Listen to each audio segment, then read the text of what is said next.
Hi guys, আজকে আমি আবার একটা নতুন ভিডিও নিয়ে চলে এসেছি, যেটা হলো সোয়াবিন আলু পটলের তরকারি। চলুন দেখা যাক।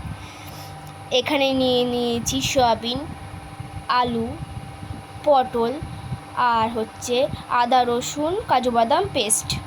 সোয়াবিনের মধ্যে জল দিয়ে দিয়েছি। এটাকে 30 মিনিট চাপা দিয়ে রেখে দেবো। এবার এটাকে জল থেকে ছেঁকে তুলে নিচ্ছি। তোলা হয়ে গেছে। এবার আমি কড়াইতে তেল দিয়ে দিয়েছি। তেলের মধ্যে আমি আলুগুলো দিয়ে দিচ্ছি।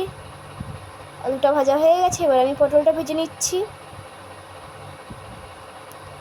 আলু পটল দুটোই ভাজা হয়ে গেছে, দেখো।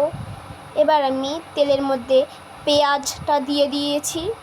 এটাকে ভালো করে নেড়ে নিয়েছি। ভাজা হয়ে গেছে। এবার আমি আদা রসুন কাজু বাদাম বাটা দিয়ে দিচ্ছি। এবার নেড়ে নিচ্ছি। এখানে আমি জিরে গুঁড়ো দিয়ে দিয়েছি, কাশ্মীরি গুঁড়ো লঙ্কা দিয়ে দিয়েছি, হলুদ দিয়ে দিচ্ছি, কাঁচা লঙ্কা দিয়ে দিচ্ছি, এলাচ দিয়ে দিচ্ছি, টমেটো দিয়ে দিচ্ছি। এটাকে ভালো করে নেড়ে নিচ্ছি। এবার আমি সোয়াবিন দিয়ে দিচ্ছি। এটাকেও ভালো করে নেড়ে নিচ্ছি। লবণ দিয়ে দিচ্ছি স্বাদ মতো। আলু পটল ভেজে রাখাগুলো দিয়ে দিচ্ছি। এটাকেও ভালো করে নেড়ে নিচ্ছি। এবার জল দিয়ে দিচ্ছি। এবার ভালো করে নেড়ে নিচ্ছি। এইটা ফুটে গেছে। এবার আমি এতে মিট মশলা দিয়ে দিচ্ছি।